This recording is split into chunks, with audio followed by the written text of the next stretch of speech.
Miguel Ángel. Su nombre suena como un conjuro. Pocos artistas han dejado un legado tan imponente.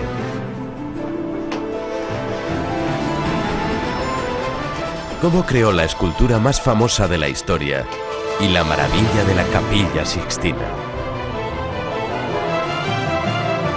Sus contemporáneos le llamaron el Divino. Pero Miguel Ángel, el genio, fue también un hombre digno de lástima. ¿Fue algún trastorno la fuente de su energía creativa? El genial artista fue considerado un excéntrico testarudo con manos mágicas.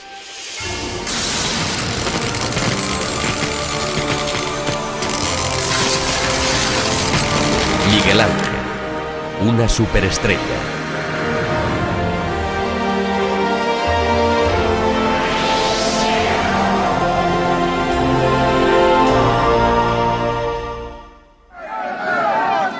Septiembre de 1504.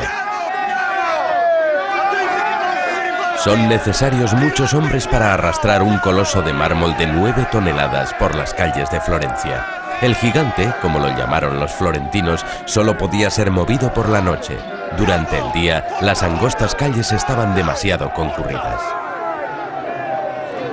Era el David, la última obra maestra de un artista de 29 años, Miguel Ángel Buonarroti. Miguel Ángel había creado un imponente símbolo de libertad para su ciudad natal, la República de Florencia. Fueron necesarios 4 días para transportar al héroe de mármol hasta su destino, la Plaza de la Señoría.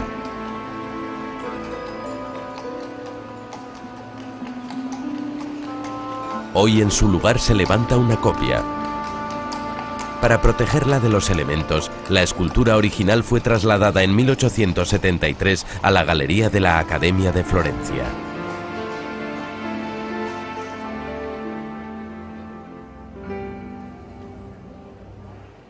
En su 500 cumpleaños, el David sigue teniendo un aspecto magnífico.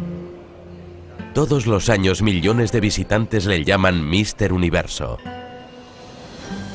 Tras una oportuna restauración, el superhombre brilla con un nuevo fulgor.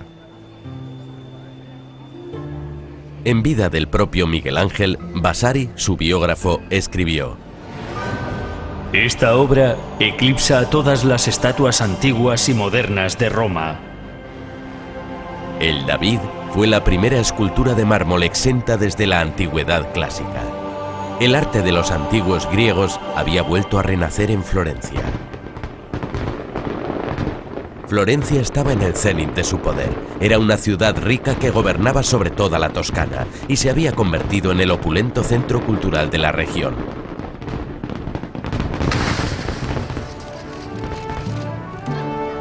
Fue una época de cambios radicales, una era de descubrimientos e innovaciones.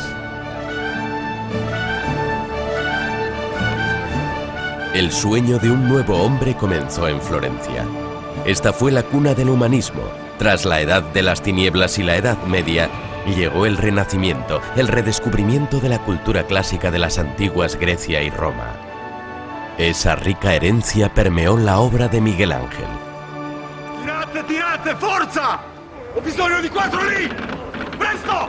El David empezó siendo una poderosa pieza de mármol. ¡Tirate piano! El joven Miguel Ángel acababa de terminar su primera obra maestra en Roma, la Virgen María sosteniendo el cuerpo de Cristo, la Piedad. Ahora quería poner a prueba su talento esculpiendo un bloque de mármol estropeado que había sido extraído de la cantera hacía décadas.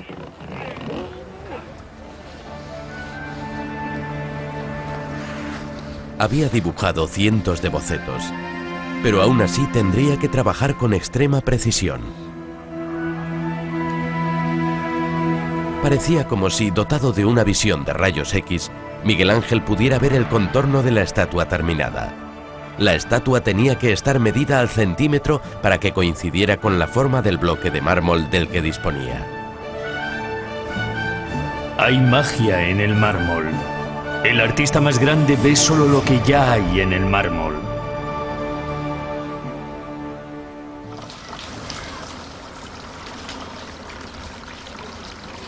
Antes de enfrentarse a esta colosal figura, Miguel Ángel vertió leche sobre un modelo en arcilla.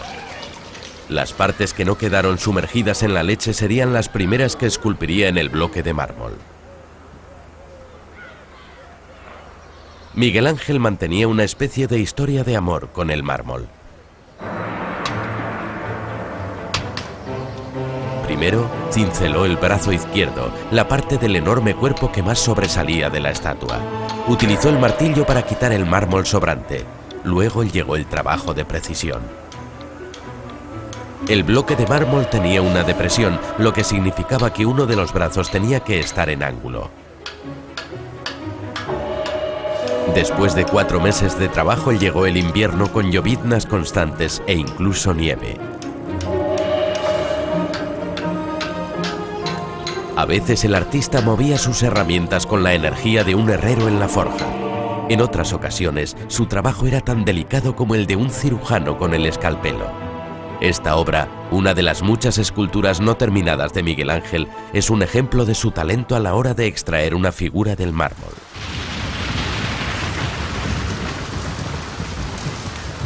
Trabajó a un ritmo tan intenso que no tardó en gastar el filo de sus herramientas y tuvo que forjar unas nuevas. Rara vez contaba con ayuda.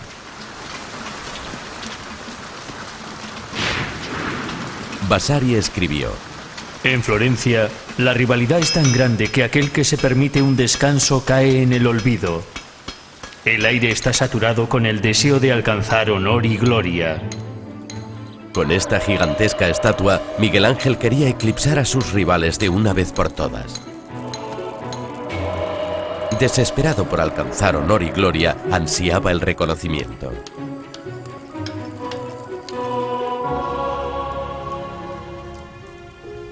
Miguel Ángel estaba tan obsesionado con su gran proyecto que con frecuencia dormía junto a su estatua. Con la leche de mi nodriza, mamé el cincel y el martillo con los que creo mis estatuas. Los frecuentes embarazos de su madre le impidieron tener tiempo para cuidar de él, así que Miguel Ángel vivió sus primeros 6 años con la familia de un cantero.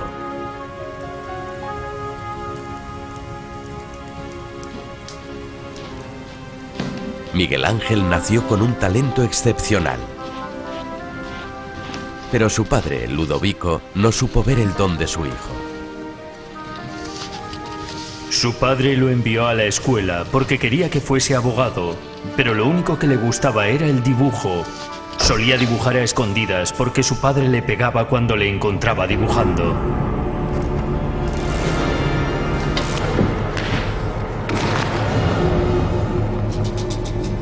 Ludovico Buonarroti despreciaba la profesión de artista.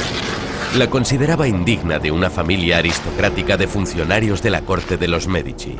Sei un Buonarroti, non un artigiano. Non farai il disonore della familia. Hacía tiempo que los empobrecidos Buonarroti Simoni habían perdido su antiguo estatus social, pero el viejo orgullo permanecía intacto, y eso fue lo que le inculcaron al joven Miguel Ángel. Finalmente, Buonarroti padre permitió que su hijo de 13 años ingresara de aprendiz en el taller de un artesano. Ese fue el comienzo de una gloriosa carrera.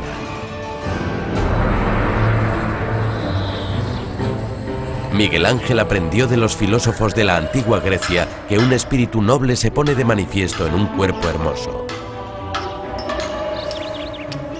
La Edad Media había antepuesto la condición espiritual del hombre a cualquier otra consideración.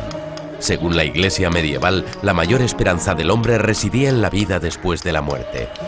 Pero el David era una radiante creación de Dios, una encarnación activa del mundo moderno. La estatua sirvió también de propaganda para la República de Florencia, que acababa de librarse del poder tiránico de los Medici. Los partidarios de los Medici arrojaron piedras contra la estatua.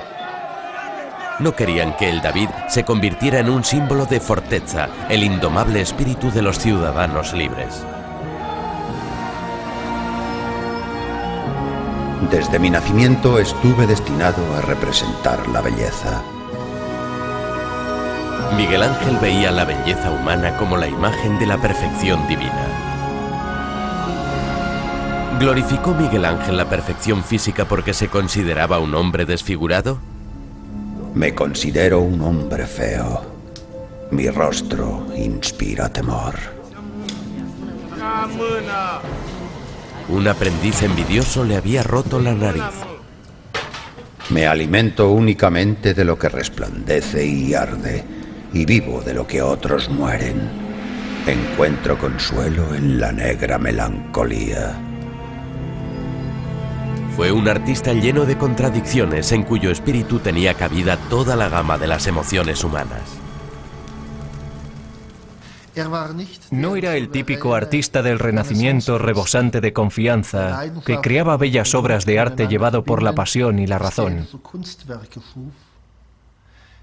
Miguel Ángel fue el primer artista del Renacimiento que se sintió profundamente dividido. Dividido entre la pasión de su salvaje impulso creativo y una melancolía que le paralizaba. Entre la autoglorificación y el desprecio por sí mismo.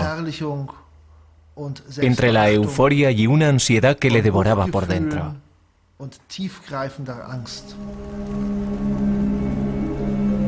Miguel Ángel fue un hombre que hacía que la vida fuera difícil tanto para él como para quienes le rodeaban. Estuvo más de 2 años cincelando esta imagen de la perfección.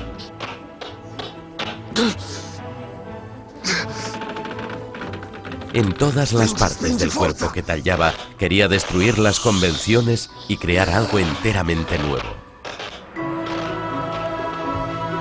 Miguel Ángel tenía muy difícil mejorar la armonía perfecta de la escultura de la antigua Grecia.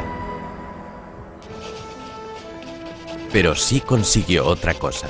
No solo le dio un cuerpo perfecto a su David, también le dio otra dimensión. Extrajo el alma del mármol.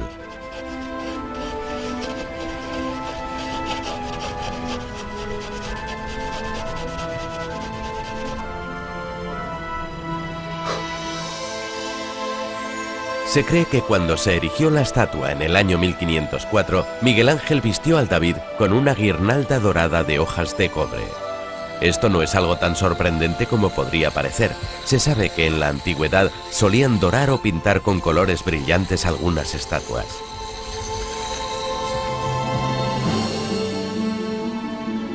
Roma, año 1505. El Papa Julio II desea restaurar la deteriorada capital de la cristiandad para que recupere su antigua gloria. Y para ello contrató a los artistas con más talento de toda Italia. Julio era conocido como el Papa Guerrero porque prefería el estruendo de los cañones al silencio de la oración. El Papa estaba deseoso por adquirir poder, pero también era un amante de las bellas artes. Julio encargó un proyecto único a Miguel Ángel.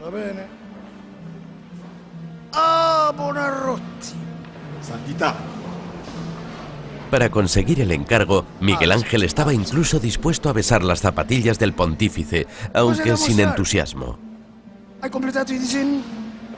Julio quería que Miguel Ángel construyera una tumba gigantesca similar a las de los emperadores romanos. Santo Padre, mi permetta di mostrarle il progetto. Il sepolcro si erge su 4 piani. Un proyecto ambicioso a la medida de un artista ambicioso y al servicio de un papa ambicioso. Adorneranno 40 grandi sculture. Miguel Ángel planeó una gran tumba, de mármol, de 3 pisos de altura. Sería una estructura monumental con más de 40 estatuas de figuras bíblicas, entre ellas Moisés, el trabajo de toda una vida.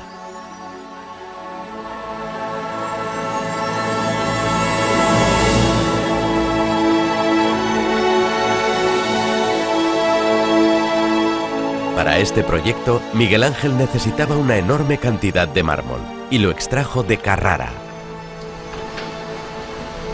En esta localidad llevaban extrayendo la preciosa piedra blanca desde la antigüedad. En total, el artista pasó casi 4 de sus 90 años en distintas canteras buscando el material adecuado para sus grandes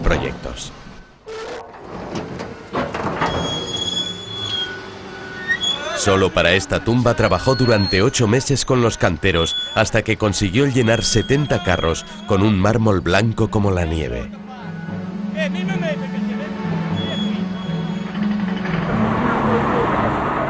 Hace 500 años se necesitaban 20 bueyes para transportar hasta el valle un bloque de este tamaño.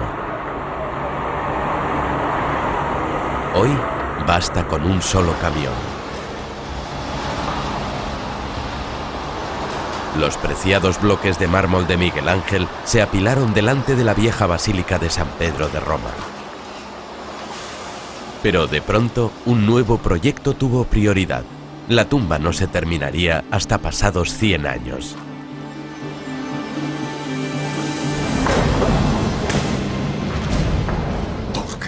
¡Qué decepción!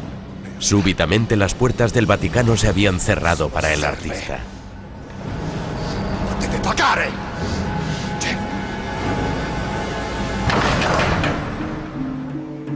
Ahora Julio quería construir una nueva basílica que simbolizara el deseo de la Iglesia de Roma de alcanzar la supremacía mundial.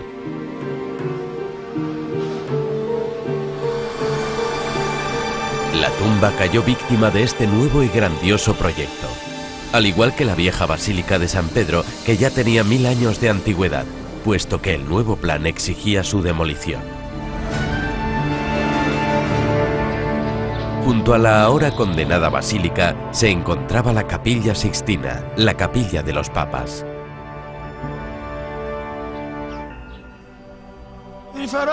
El Papa ordenó a Miguel Ángel que dividiera el techo de la capilla en varios segmentos y que pintara a los 12 apóstoles. Sono uno scultore. Non ho nessuna esperienza coi colori. Él, un escultor con apenas experiencia como pintor, tenía que pintar unos frescos a 20 metros del suelo.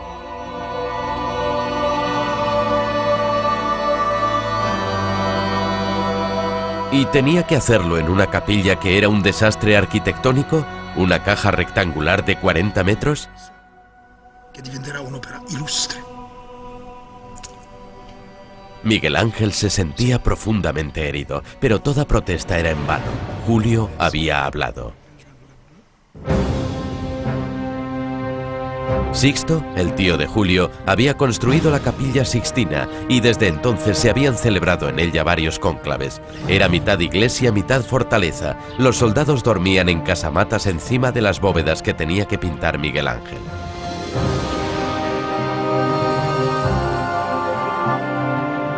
$1100 metros cuadrados de techo. El reto era casi sobrehumano. Lo primero que hizo Miguel Ángel fue construir un andamio.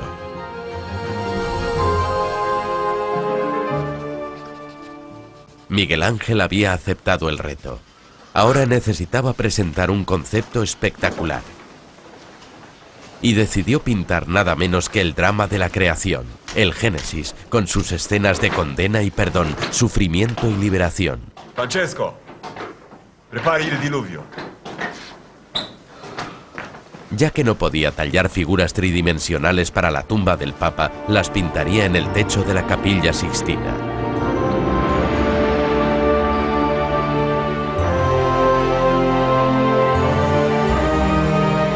Miguel Ángel quería dar la sensación de que se trata de un espacio abierto, crear la ilusión de que las paredes llegaban hasta el cielo. Su idea era representar el Génesis desde la creación a Noé en los paneles centrales y pintar a los antepasados de Cristo en los paneles laterales.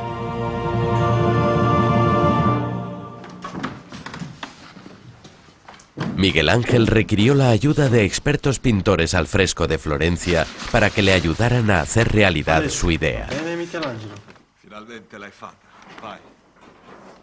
Utilizaron plantillas cuadriculadas para trasladar a grandes cartones los bocetos del artista. Y perforaron el contorno de los dibujos para poder pintarlos en el techo de la capilla.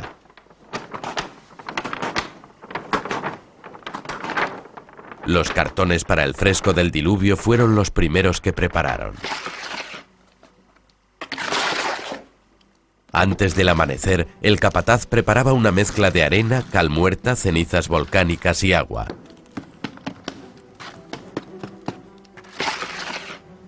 y extendía este enlucido sobre la pared del techo en la que tenía previsto pintar el artista ese día. Mientras el yeso se secaba, los aprendices, los garsonis, pegaban el cartón de la madre y sus hijos. Por último, presionaban sobre el contorno de las figuras con pequeñas bolsas de pólvora negra. El color traspasaba los agujeros y se fusionaba con el yeso húmedo. La pintura al fresco es una carrera contrarreloj, porque es necesario aplicar la pintura mientras el yeso está todavía mojado, es decir, fresco. De lo contrario, los colores no duran.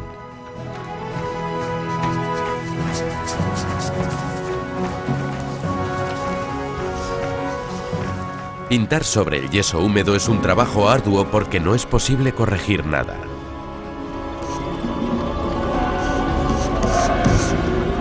Miguel Ángel nunca quedaba satisfecho con su trabajo. Rompía lo que había hecho, volvía a aplicar el yeso fresco, repintaba la escena y volvía a romper lo pintado. ¡Esta es una miseria!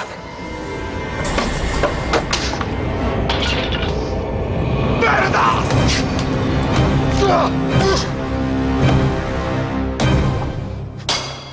Perché guardi? Perché guardi?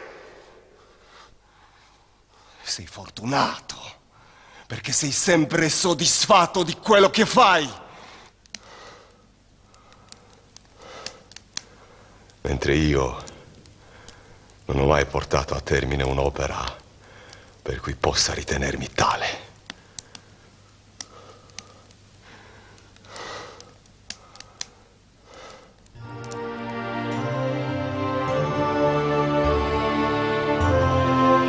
Tres meses después, el fresco del diluvio estaba terminado. Era una imagen de terror devastadora.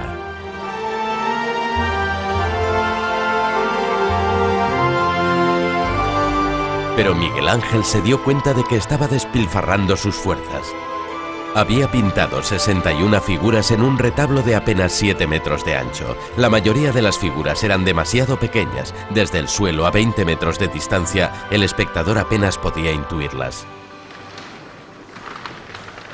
A partir de ese momento, el artista solo pintó figuras gigantescas en el techo de la bóveda. Profetas del Viejo Testamento de 4 metros de altura capturados en escorzos dramáticos como si fueran figuras en movimiento.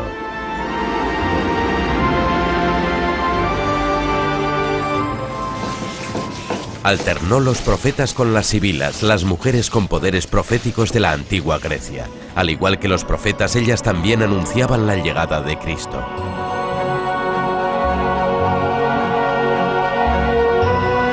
Jamás se habían visto unos colores tan fuertes y vivos.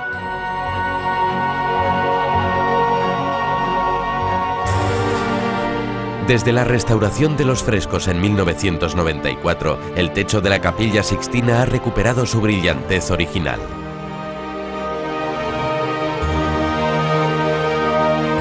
Para Miguel Ángel, solo la figura masculina tenía las proporciones ideales.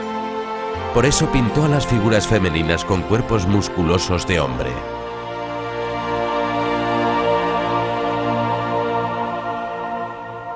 Buen apetito. Era tan tosco y desastrado que tanto su taller como su persona presentaban un desorden increíble. El maestro vivía junto a sus aprendices en unas condiciones miserables. Lo único que comían después de un duro día de trabajo era una triste sopa.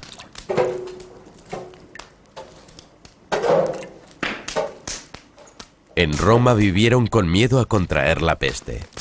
El Tíber se desbordaba varias veces al año e inundaba el taller.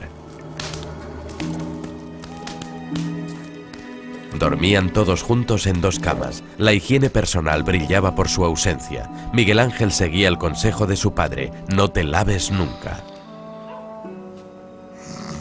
Vivo en una tumba oscura en forma de cueva llena de telas de araña, donde la gente deja gatos, carroña, moscas y orinales. Permítame que aporte algunos números para que nos hagamos una idea de lo que ganaba Miguel Ángel. Miguel Ángel ganaba aproximadamente 50 veces más de lo que ganaba un obrero normal. Cuando trabajó como asalariado para el Papa Pablo V, su salario era 12 veces mayor que el que le pagaba el emperador Carlos I al gran pintor Tiziano en la misma época.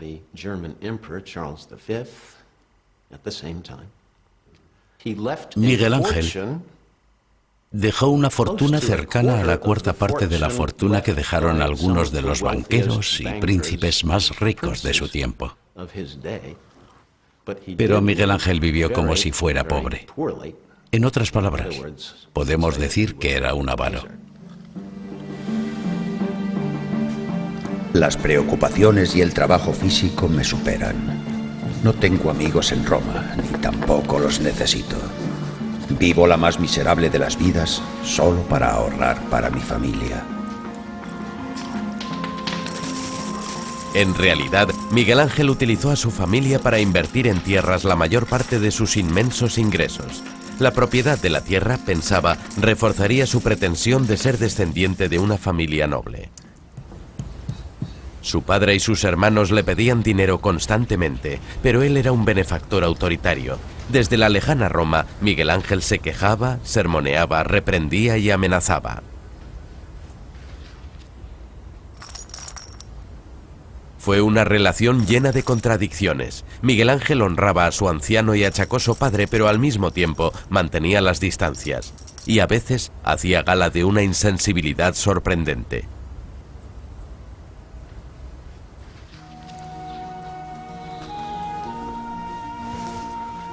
No está claro si Miguel Ángel utilizó modelos masculinos para pintar sus musculosas figuras femeninas.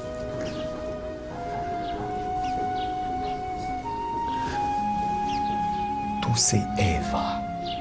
Pero lo que es seguro es que no hay constancia de que Miguel Ángel mantuviera relaciones físicas con una mujer. Prendi il figlio. Sia seducente. Las mujeres no son como nosotros. Ningún corazón debería inflamarse con ellas si fuéramos hombres y sabios. Si quieres vivir largos años, no practiques el acto sexual, o al menos practícalo lo menos posible. Miguel Ángel utilizaba una plantilla cuadriculada para obtener las perspectivas y proporciones difíciles. Así fue como diseñó a Eva, la madre de la humanidad. Arrebatado, con frecuencia se levantaba a trabajar por la noche, iluminando su obra con un sombrero cubierto de velas encendidas.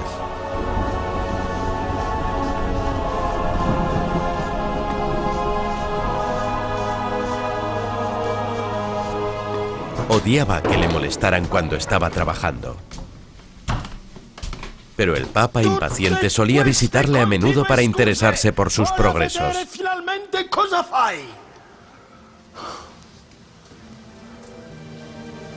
Julio era consciente de que Miguel Ángel estaba creando una obra de arte revolucionaria delante de sus ojos.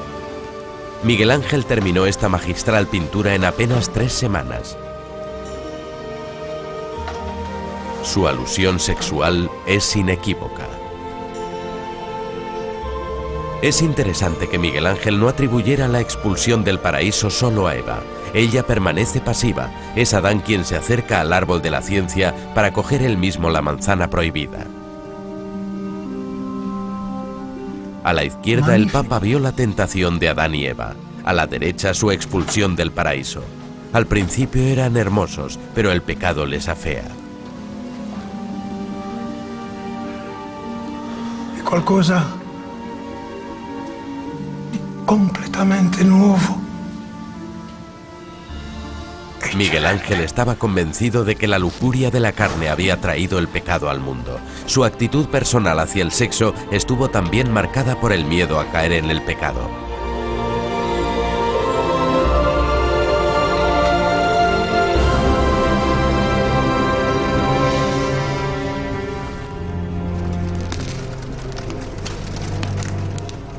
Miguel Ángel enfermaba con frecuencia. Se sentía acosado por la ansiedad y las pesadillas que le distraían del trabajo. El miedo al fracaso le torturaba. ¿Conseguiría terminar su gigantesca empresa? Y además, el Papa le presionaba. ¡Buonanotte! ¿Cuándo finirás? Poco antes de nacer él, la madre de Miguel Ángel sufrió un accidente mientras montaba a caballo. Algunos psicólogos afirman que la impresión provocó un trauma duradero en el bebé que estaba en su vientre. La madre de Miguel Ángel murió cuando él tenía 6 años. El niño solitario se convirtió en un hombre arrebatado.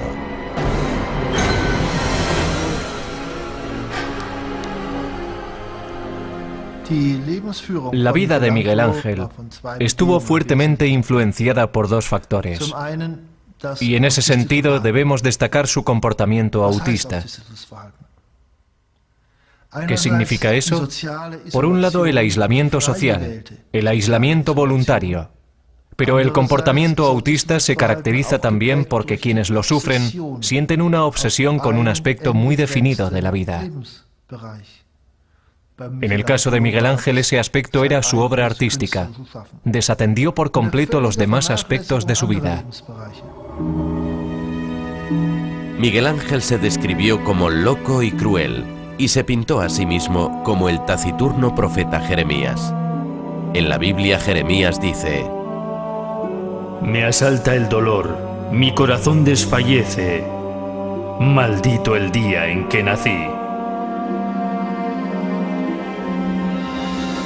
El desdichado artista pintó su propio rostro en la piel desollada del mártir Marsías. La paz interior murió dentro de mí antes de mi nacimiento.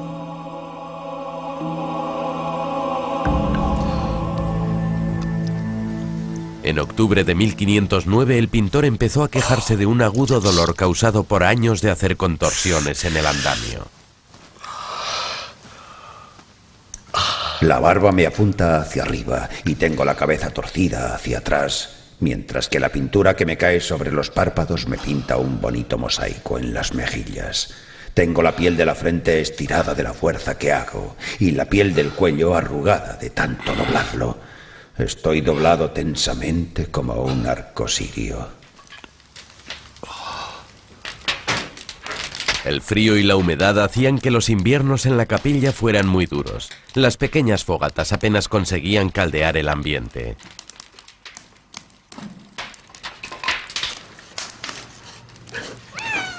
Al menos la piel de su gato conseguía calentarle un poco. Tras trabajar durante un año, Miguel Ángel y su equipo apenas habían pintado 300 metros cuadrados. Se dice que un día el maestro les cerró la puerta de la capilla a los aprendices porque estaba descontento con su trabajo. A partir de entonces continuó él solo con el colosal proyecto. ¡Buonanotte, abre la puerta! ¡Buonanotte! Pero dio curso el propio Miguel Ángel a esta leyenda en su vejez para ser admirado como un héroe solitario. Sus libros de contabilidad sugieren lo contrario. La decoración del techo de la Capilla Sistina fue obra del propio Miguel Ángel. Todo lo que exigía talento artístico lo hizo él solo. Y esto lo sabemos porque conocemos sus libros de contabilidad. Porque generalmente en ellos anotaba lo que hacía con su dinero, en qué lo gastaba. Y no figura que pagara a nadie para que le ayudara. Y una ayuda profesional hubiera exigido el desembolso de una importante cantidad de dinero.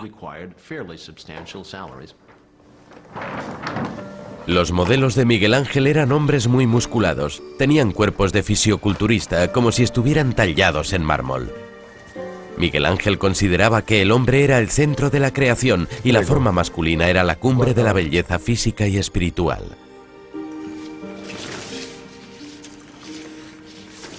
Sus aprendices dibujaban bocetos que eran como esculturas que hubieran cobrado vida. Estaban dibujados a la misma enorme escala que las poderosas estatuas del maestro. Ninguna de esas figuras está vestida. Partiendo de la palabra nudi, que significa desnudo, Miguel Ángel llamó a los 20 jóvenes de sus frescos los ignudi. Son criaturas de una belleza lasciva y ambigua, llena de sensualidad.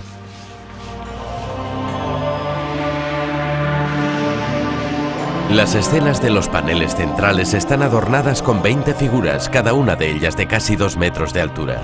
Son hermafroditas paganos que parecen no guardar ninguna relación con las escenas de la Biblia.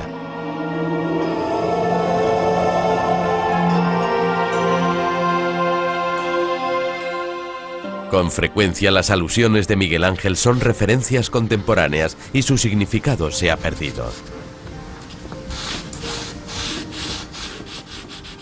Su representación de la acción y el movimiento no tiene parangón. Todas sus figuras adoptan escorzos diferentes, cada una es única. Cuantas más figuras pintaba, más complicados y rotundos eran sus escorzos.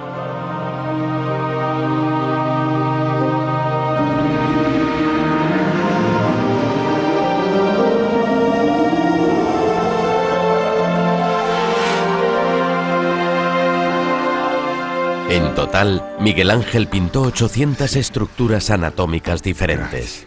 Così. Ecco. Durante su aprendizaje, Miguel Ángel pasó años diseccionando cadáveres en secreto para conocer mejor el cuerpo humano. Para representar la tensión de los músculos en movimiento, Miguel Ángel necesitaba conocer el cuerpo humano en detalle. La famosa escultura griega Laoconte con sus hijos es una inspiración obvia a su trabajo.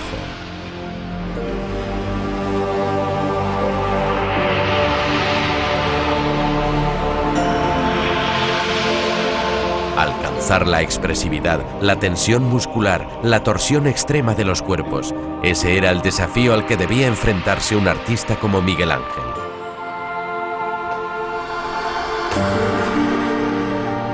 Miguel Ángel transformó el famoso modelo en un festín de equilibrio en su representación de la Sibila Livia.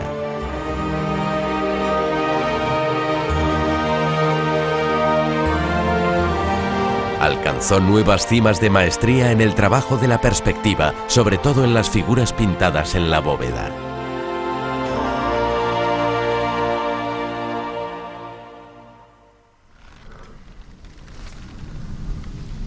Sus bocetos eran muy valorados por los coleccionistas.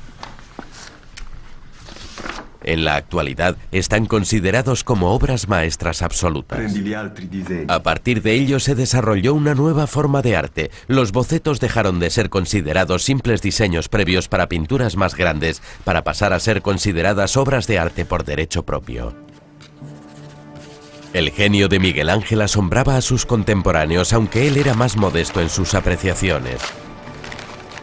El genio es tener una paciencia eterna, desechar, dibujar y volver a hacer lo dibujado.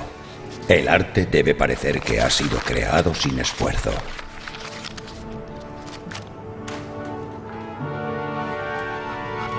En 1510 Miguel Ángel dibujó un autorretrato con un pene saliéndole de la oreja. Lo tituló Tormentos de la carne.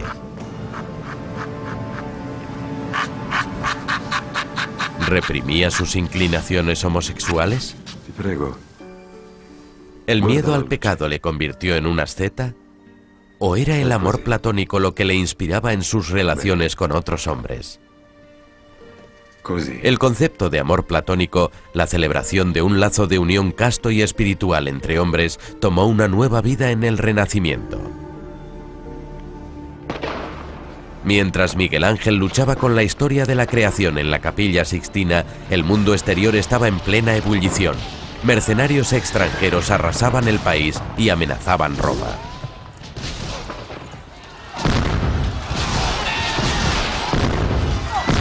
El Papa perdía una batalla tras otra, y la guerra estaba menguando el presupuesto que tenía reservado para el arte.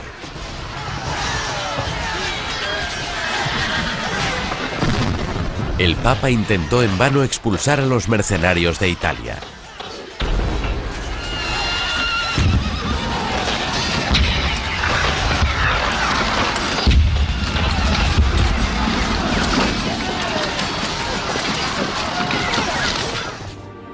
El impaciente Miguel Ángel tuvo que esperar 14 meses antes de volver a retomar su colosal obra. Decorar la primera mitad del techo le llevó 2 largos años, pero solo tardó un año en completar los 600 metros cuadrados restantes.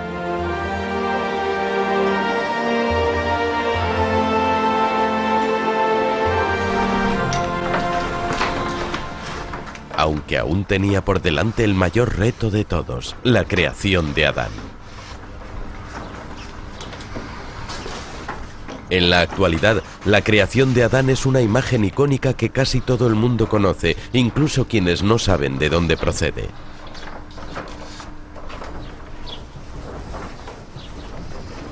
Miguel Ángel había adquirido tal dominio de la técnica de la pintura al fresco que pintó a Adán en un tiempo récord, solo 4 días.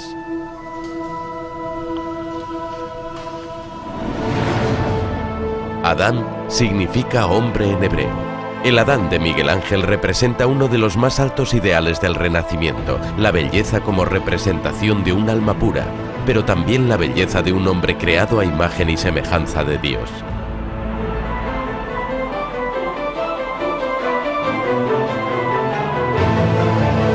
Aunque para sus primeros admiradores, la creación de Adán no tenía el significado que tiene hoy en día.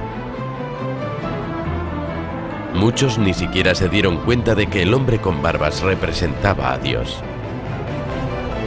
Y fue solo en la segunda mitad del siglo XX cuando las famosas manos que se tocan fueron convertidas en un objeto de culto.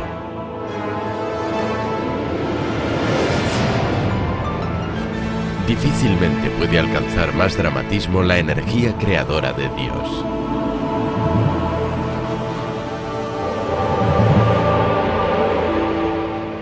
Con una dinámica torsión de su cuerpo, un Dios imponente crea el sol y la luna simultáneamente. ¿Quién hasta entonces había pintado al Todopoderoso con el trasero desnudo? No hay duda de que el adusto Miguel Ángel tenía sentido del humor, aunque su humor tendiera a la sátira. El maestro melancólico dejó un gran número de alegorías ocultas.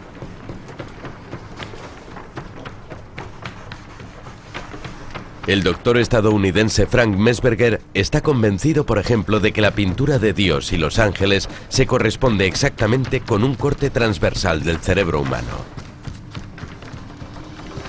Según su interpretación, la sábana malva corresponde al cerebro, el velo verde a la arteria vertebral y la pierna del ángel que se extiende delante a la glándula pituitaria.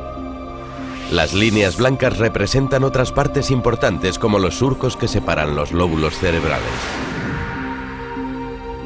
Miguel Ángel, siguiendo una creencia habitual en el Renacimiento, pensaba que el hombre había recibido la razón de Dios. ¿Quiso el pintor insinuar que Dios estaba encendiendo el intelecto de Adán?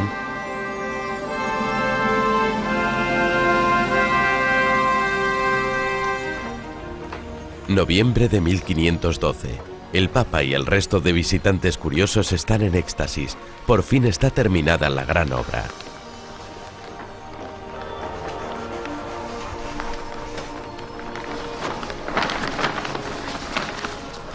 Se quedaron maravillados ante una de las composiciones pictóricas más grandes de la historia.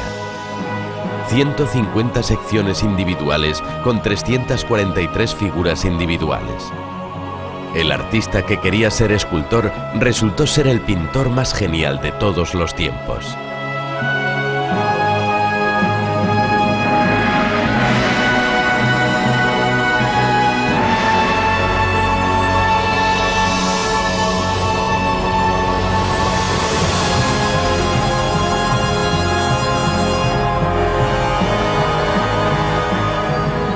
Nueve años más tarde, un Miguel Ángel de 66 años desveló el fresco del juicio final en la parte del altar de la capilla. Es una visión terrorífica de 400 cuerpos desnudos con Cristo, el Hijo de Dios, en medio. Cristo lleva el cielo a los bienaventurados y envía al infierno a los condenados.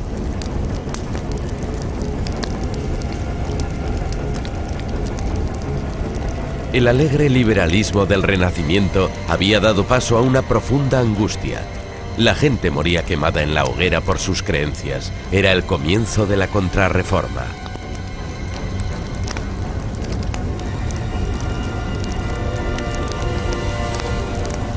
La formidable obra maestra de Miguel Ángel era apocalíptica. Reflejaba el tormento espiritual que le acuciaba cada vez más.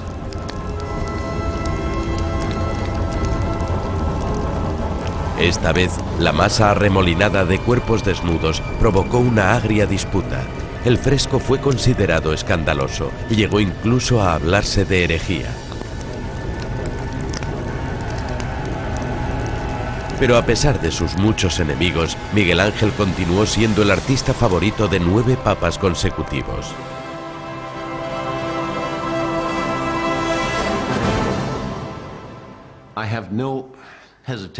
No tengo ninguna duda en considerar a Miguel Ángel una superestrella. Fue la primera superestrella del mundo del arte. Lo que es lo mismo que hablar de alguien que adquiere una fama tan extraordinaria que sus ingresos son desproporcionados en relación a los ingresos de los demás. Michelangelo Buonarroti.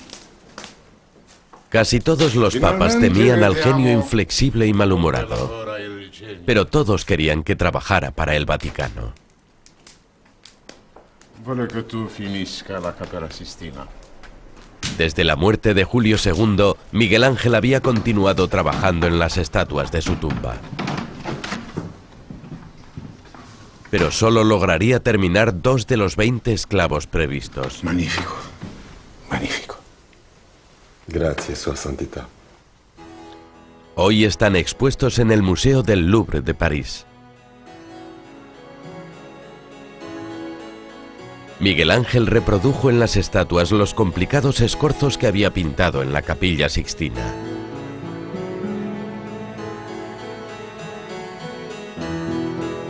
En el Renacimiento, un esclavo encadenado simbolizaba los malvados deseos de un alma sometida al pecado. El motivo era también un símbolo de la angustia del artista.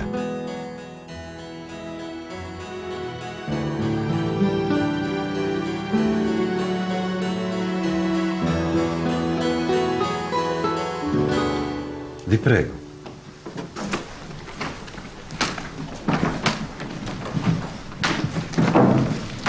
El Papa Pablo llegó con una docena de cardenales. Contemplaron maravillados el Moisés. Uno de ellos dijo que bastaba esa estatua para que perdurara la memoria de un papa. Sepolcro di Papa Giulio. En vez de un gran mausoleo con 40 estatuas, Miguel Ángel construyó una comparativamente modesta tumba adosada a una pared dentro de una iglesia romana. La fachada de mármol de la tumba se completó 40 años después de que Miguel Ángel recibiera el encargo de construirla. De sus 7 estatuas, solo 3 eran obras del propio Miguel Ángel. El Moisés era una de ellas.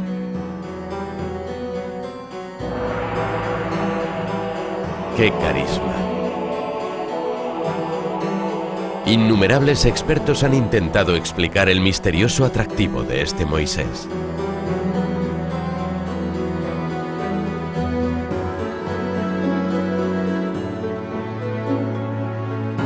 Debido a un error de traducción muy común del texto bíblico, Miguel Ángel le puso cuernos a Moisés, cuando deberían haber sido rayos de luz que reflejaran la gloria de Dios.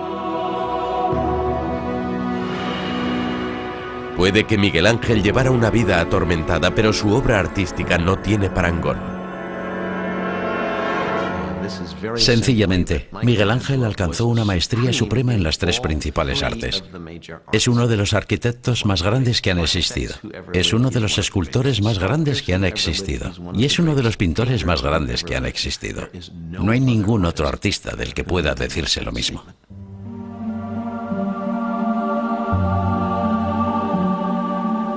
Nadie ha dejado un legado artístico tan inmenso como Miguel Ángel. Y gracias a su certero ojo para las proporciones ideales, también creó nuevos estándares en arquitectura.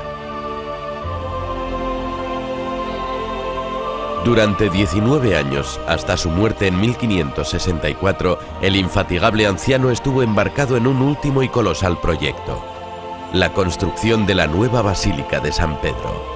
Fue el clímax de una obra artística única.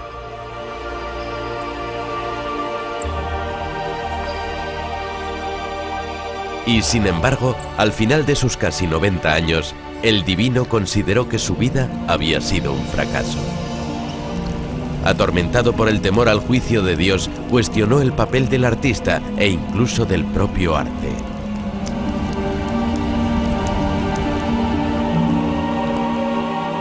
Cercano ya el final, su única preocupación fue su bienestar espiritual y el deseo de alcanzar la paz de un Dios benevolente. En una de sus últimas e incompletas obras, el torturado artista se representó a sí mismo como Nicodemo, el hombre que bajó el cuerpo de Jesús de la cruz. Miguel Ángel Buonarroti. ¿Quién se atrevería a medir a un genio por sus flaquezas?